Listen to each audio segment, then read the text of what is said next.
and D-Rock here with another stream. Was having some minor technical issues with connecting to the internet, so we're streaming a bit later today.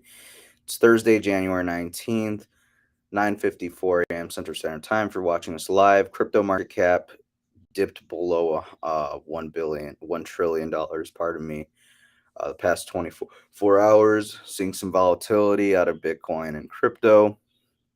Bitcoin dominance sitting at 41.4%, ETH down and back at 19.4%. You can see Bitcoin again facing some volatility, dipping below 21K, sitting at 1534, BNB at 290, Cardano at 33 cents, all Dogecoin at 8.1, Matic at 93, 94 cents. Can see that the whole crypto space has bled a little bit here the past 24 hours. DJI, or Dow Jones Industrial Average, continues to bleed out. It's actually pretty crazy. Like just a few days ago, we were roughly 1,000 to 1,300 points higher than where we are right now. I think this downside sell pressure will continue heading into next week. I do think overall the market will get rather bearish here in the next coming weeks, but that's just my opinion. Again, Bitcoin, when there's kind of like that saying yesterday that we talked about, when there's boredom in the markets, especially during a bear market, you can expect more downside sell pressure. We can see that Bitcoin here in the past 24 hours, or past more like 6 hours, it wicked down to roughly 20,400. Since then, it has found support above 20,640, which it has bounced off a few times, but we haven't really been able to rally higher than $21,000. We'll see that trend continues going later into the day. Bitcoin 1 hour, again, not looking too great either. Can see just some consolidation between 21,000 and 20,600. Again, are the bulls losing momentum? Are bears about to take over? Personally, I think this was the tippy top right here, just 3 days ago's time. DXY seems to have found some sort of support right off of 101.5, roughly speaking. Seems to be trying to reverse the trend, but again, time will tell. Headed over to Twitter for some news. If you're under 50 years old and you already have stacked one Bitcoin, may I congratulate you on your early retirement. Kind of curious as to when that retirement will take place for those of us who are whole coiners. I'm not a whole coiner. I own some Bitcoin, but nowhere near a whole. I'm going to continue to stack during this current bear market. I think this is a golden opportunity of a lifetime to start buying a little bit of Bitcoin here and there, a sub $20,000. From the price we were trading at not too long ago, 16, 17,000. It's about a frex to Bitcoin's all-time high that was put in back in late October, early November of 2021, right around 68, 69K. Magoo PhD says Bitcoin thought leaders are too afraid of risking their varsity team status to actually voice critical thoughts and discussions when it comes to competing ideas in the space. Yeah, a lot of people just hopping on the bandwagon when it comes to things like Ethereum, Dogecoin, Shiba Inu, etc. There's really not too many actual competitors in the space. So, yeah, competitive ideas. Texas government proposing allowing Bitcoin as an authorized investment for the state. As we know, Bitcoin is mined. Texas mines Bitcoin a considerable amount in relation to many of the other states here in the United States. A lot of states are anti-mining, so they have rules and regulation against particular cryptocurrency mining rigs and such like that. I believe New York City is one of those places, but don't quote me on that. Bitcoin is one of the best performing assets in 2023. Quite the statement from Bloomberg Intelligence, just about 3 to 4 weeks time here in the new year. Sorry, just under 3 weeks. Crypto.com says global crypto holders increased by 39% to 425 million users in 2022. Again, we're still relatively early. That's less than 10% of the global population. We're kind of closer to more like 5% of the uh, global adoption. So, it's just a matter of time till we see 10 to 20 to 30% of the world using crypto. And by then, it will be mainstream. You will have wished you had bought more at these prices, myself included. We will be wishing we had discovered Bitcoin and crypto much earlier, but that's uh, that's typically the trend and the way it works. The U.S. shuts down crypto exchange BitsLotto. Personally, I've never heard of this exchange, so it sounds like it came out of the dark. I guess Binance was providing substantial assistance to international law enforcement partners in support of this investigation into BitsLotto. This exemplifies Binance's commitment to working collaboratively with law enforcement partners worldwide. What implications does this have for Binance and the space as a whole moving forward? I'm not exactly sure, but kind of interesting that Binance is working with regulators to, um, I guess, go after other exchanges. Whether that's a good thing or not, that remains to be seen. That's up to you to determine. Pardon my bad hair day. But crypto conglomerate DCG still in hot water. They suspend dividends amid distress at Genesis unit, according to CoinDesk. Crypto conglomerate DCG suspends dividends amid distress at Genesis unit. In response to the current market environment, DCG has been focused on strengthening our balance sheet by reducing operating expenses and preserving liquidity, it told shareholders in a letter Tuesday. So yeah, crypto firm Genesis planning to file for Chapter 11 bankruptcy. Again, is this going to potentially cause a huge market sell off? Time will tell, but Coindesk hires leader to explore possible sale options. According to Wall Street Journal, DCG subsidiary fire sale inbound. Companies receive numerous inbound indications of interest. CEO Kevin Worth said so. Banks potentially um, a media outlet like CoinDesk, potentially crypto platforms like Voyager and such. Obviously, Voyager seems to be going through with their deal with Binance, but other platforms may be bought up by banks, big banks, local banks, central banks. It would be rather interesting to see how that all works out in the end. Imagine working 9 to 5 for 40 plus years, then a guy named Jerome Powell prints 40% of the total USD supply in just 2 years' time. Put your savings in something that can't be printed away. Hashtag Bitcoin. Yeah, I remember a tweet that we visited not too long ago, about like a year or two ago, not a year or two ago, a month or two ago. It was a tweet basically talking about how if you had saved for a pension fund and everything in the UK for the past 40 plus years, essentially your savings was wiped due to all the inflation that has been occurring in because of the pandemic, essentially. Pretty crazy stuff. We have Morgan Stanley CEO Gorman saying inflation has clearly reached its peak, according to CNBC interview.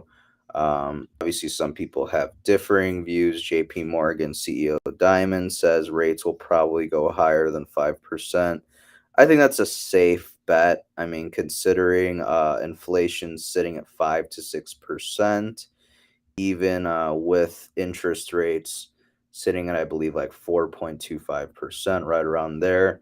The Fed is nowhere near where it wants to be when it comes to inflation figures. So they will have to continue with some more rate hikes. Obviously, the economy lags a bit behind the Federal Reserve's decision between rate hikes or rate cuts and stuff like that. But I think there's more pain to be had here in the next 2 to 4 quarters.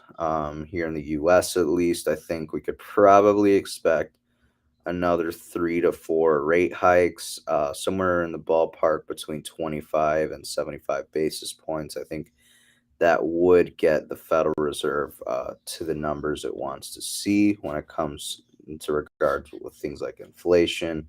Fed Bullard saying core inflation has not slowed as much as the market suggests. Again, markets are pricing into the fact that the Federal Reserve is going to pivot right now or sometime very soon, and that is not the case. Federal Reserve is more than likely to just continue with rate hikes for at least the next probably 3 to 6 months.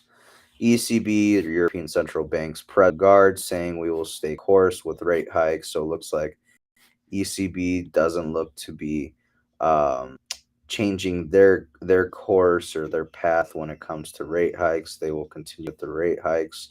This is scary. KB Homes, large home builders, reported a 68% cancel rate, meaning that over two-thirds of home buyers walked away from their contracts in the quarter, leaving KB Homes with a massive pileup of inventory. Last year, the cancel rate was only 13%.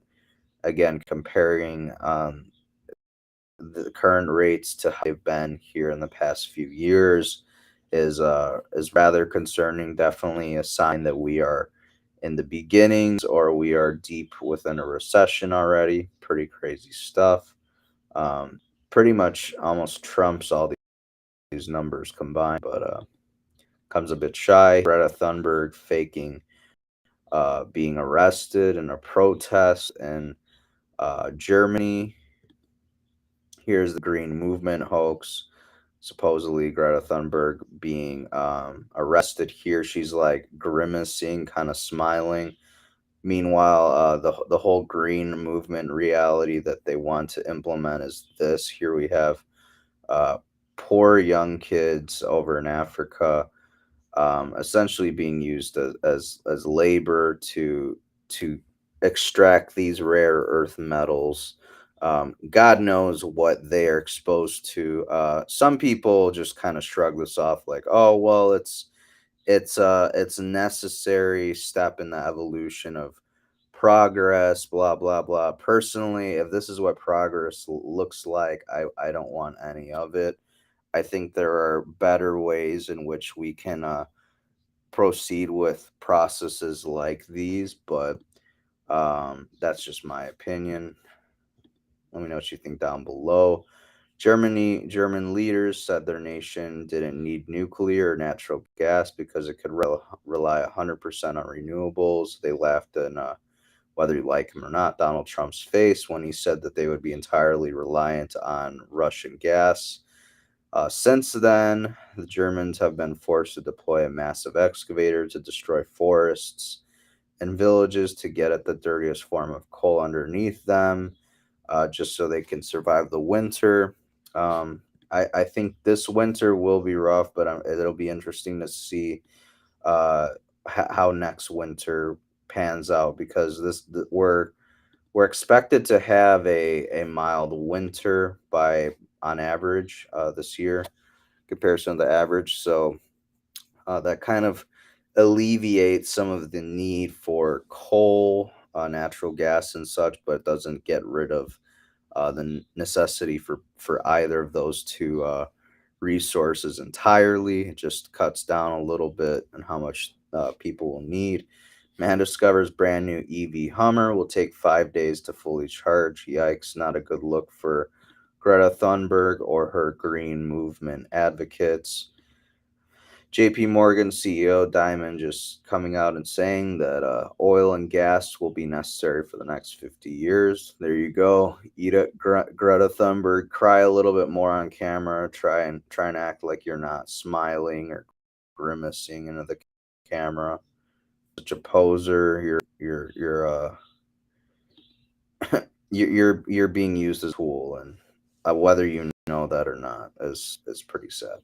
Lots of reports on Instagram, TikTok, Reddit, problems at Bank of America. I'll just play the full clip. So I'm at Bank of America and everybody's missing money.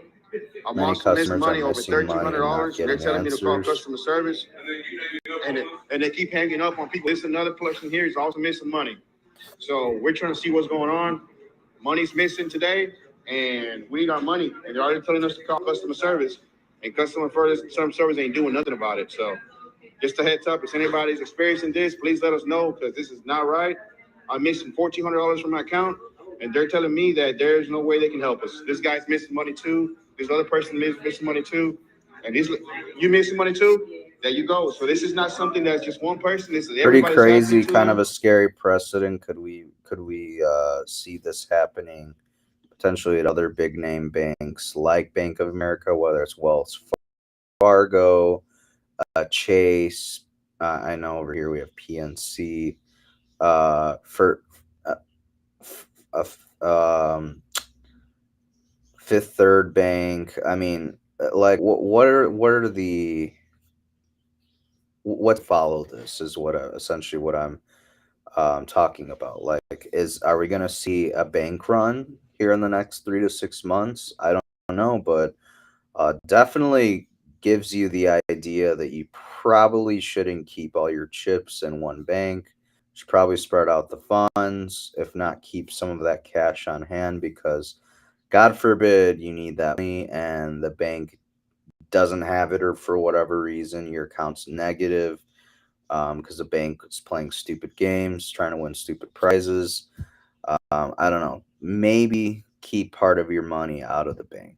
Maybe that's an idea moving forward. Not saying put it under your mattress, just bury it in your backyard. Not saying that. I just think maybe it's probably a good idea to have some of your money on the side, outside of a bank account.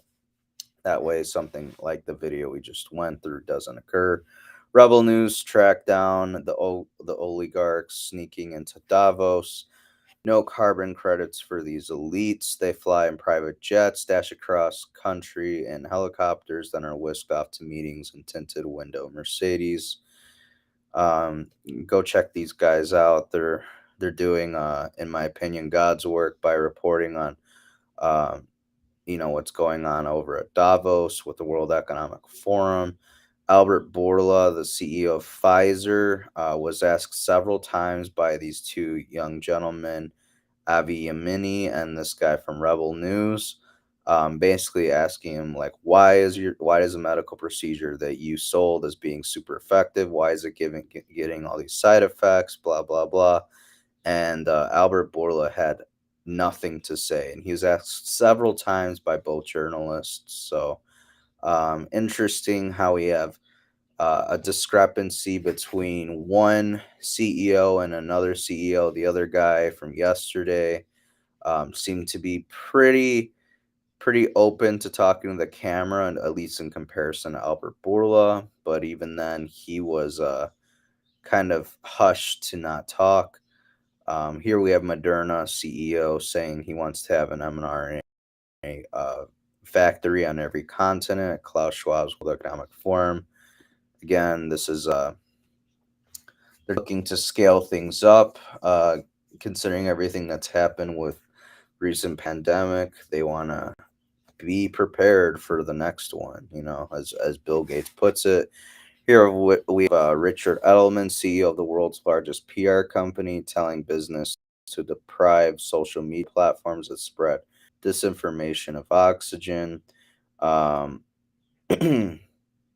Stop advertising, pull your promotion away, or pull your promotion money. The Twitter boycott It's had a modest impact, but the Facebook one failed. So just another big name, big wig, advocating for more censorship of ideas that the establishment doesn't agree with or the World Economic Forum doesn't believe in. Here we have Elon Musk saying the World Economic Forum is increasingly becoming an unelected world government that the people never asked for and don't want. Do you think he's right? I certainly think he does. I certainly think he is on to something with saying that. Bankers and regulators of World Economic Forum and in Davos shows concerns about coin and crypto adoption and calls for urgent regulation, according to Bloomberg. This means they're scared. Klaus and his buddies are scared. Here we have Klaus Schwab saying he will only answer questions from our propaganda machine, the mainstream media. Again, and he's asking like, what new media outlet or news program are you from? They said, oh, well, we're independent journalists, blah blah blah. And Klaus walks away, basically saying that he will not speak to independent journalists. He will just talk to mainstream media outlets like CNN and such. So there you have it. Here we have Klaus Schwab spinning the wheel. What's next? An economic collapse, new inflation record, a new war, a new claim that everyone's racist and we need to change our lives as such. Climate change 2.0, new pandemic, global food shortage, talks of a cyber attack. What will it be, Klaus? Here we have conveniently after they talked about how there's need for urgent regulation. U.S. Justice Department comes out and says that we are about to announce a global cryptocurrency enforcement action. Quite eerily timing, if you ask me. Here we have the U.S. Department is part of World Economic Forum's partnership against cybercrime, which is run by an Israeli intelligence veteran and pushes for the end of online anonymity and the merging of Wall Street with the regulators and intelligence agencies. Make of this what you will, but the timing of all this is rather interesting, considering we had the World Economic Forum talking about how there's some concerns regarding Bitcoin and crypto adoption, and they're asking for urgent regulation. Well, look, the Justice Department's right on top of what Klaus Schwab wants. Do they serve Klaus Schwab? It certainly seems so, but I would like to hear a case against that. Here we have this Super Australian compilation video with Scott Morrison illustrating pharma totalitarianism. Pardon me. Believe in a world order of freedom, and that supports the dignity and free expression of all people. We believe in human rights, in gender equality, and the rule of law, and we back that up with how we pursue these things in our own country, in our own society, and how we raise our own children. Australia was one of 8 countries only involved in the drafting of the Universal Declaration of Human Rights. Like, look at these animals being treated like total animals by, I'm sorry, but these pigs, these authoritarian pigs. It's all in the name of your safety. Just go back in your house. If you don't listen to me, I'm going to arrest you. I'm going to tackle you to the ground, beat the shit out of you. So you come to some sense about what I'm speaking. Like, how ridiculous is this? We're here to protect you, but to protect you, we're gonna beat you. We're gonna arrest you to make our point come across as the right one. Like, what is this? Like, have people lost their effing mind? I'm not exactly sure, but let me know what you guys think. National Australian Bank launches stablecoin fully backed by Australian dollars. World Economic Forum has talked about how stable coins will play a very important role moving forward. And we know that the US, along with China, Russia, the UK, are launching their own stable coins at different times, of course. But the implications of all of this is rather concerning. Essentially, you will be given currency that has an expiration date that can be tracked, unlike the US dollar. And that's what's kind of comical about the whole claim that, Bitcoin is largely used by criminals, and it's like, why would they use something that can be trackable or traceable? The US dollar and other, in another case, is actually not traceable whatsoever. So there's actually a lot of use case to use it illegally for illegal things. But yeah, nonetheless, you're going to have a currency that's um, issued by the government, that's going to have an expiration date. It's going to be tracked. You're going to only be able to use the CBDC on a specific good or service that the government says is okay. And you're going to like it, because by 2030 you'll own nothing and be happy. So the World Economic Forum claims. Here we have a youth leader of the World Economic Forum, Klaus Schwab, talks about this guy plenty. Justin Trudeau, he's taking a shot at the conservative leader, Pierre Bolivier, which he dodges a question about his biggest enemy, the Freedom Convoy. Essentially, Trudeau is asked about the Freedom Convoy, and he kind of dodges the question. This man, just a reminder, this man literally froze people's bank accounts to donating as little as $20 to a peaceful protest over in Ottawa last year. Truckers stood together in solidarity against a forced mandate of a medical procedure. Many of these truckers, mind you, took the medical procedure, but they stood alongside their brothers and protested peacefully against the mandates. But this asshole called in the UN thugs, the UN pigs, and basically stomped out the protest. They arrested many people. They froze people's bank accounts. All over, standing in opposition to what the government wants to do. Quite the way to treat dissidents, Mr. Asshole. Pardon me.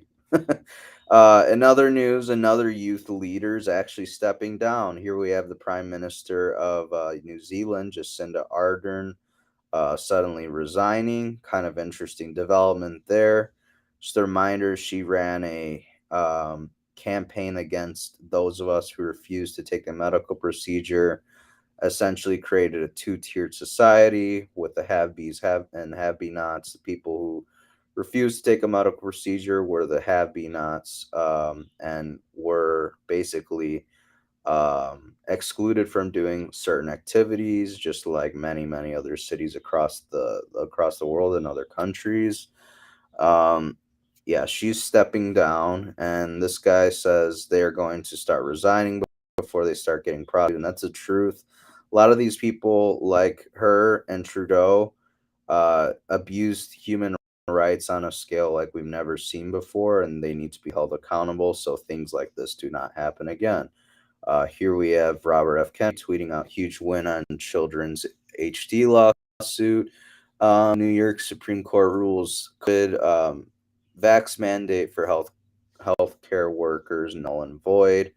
Again, a lot of people at the beginning of the pandemic were telling you to stay home. It's just 2 weeks to flatten the curve. We don't want the healthcare workers getting overwhelmed with patients. We did as we were told, and then these same healthcare workers, about a year to year and a half later, were vilified for not wanting to take a medical procedure. They were threatened to lose their credentials along with their position at given hospitals. So good to see some pushback from the Supreme Court against the mandates that essentially fired thousands of nurses across the country, if not tens of thousands, who refused to take a medical procedure. Other states, now it's your turn. Thank you, Governor Ron DeSantis, for setting the template. Here we have Governor Ron DeSantis saying, basically putting out this thing that says prescribed freedom, protecting Floridians from the biomedical security state, permanent protections against the biomedical security state. Here we have permanently prohibits COVID-19 mask requirements throughout the state, permanently prohibits COVID-19 vaccine and mask requirements in all schools. Pretty big stuff. Permanently prohibits COVID-19 vaccine passports in Florida.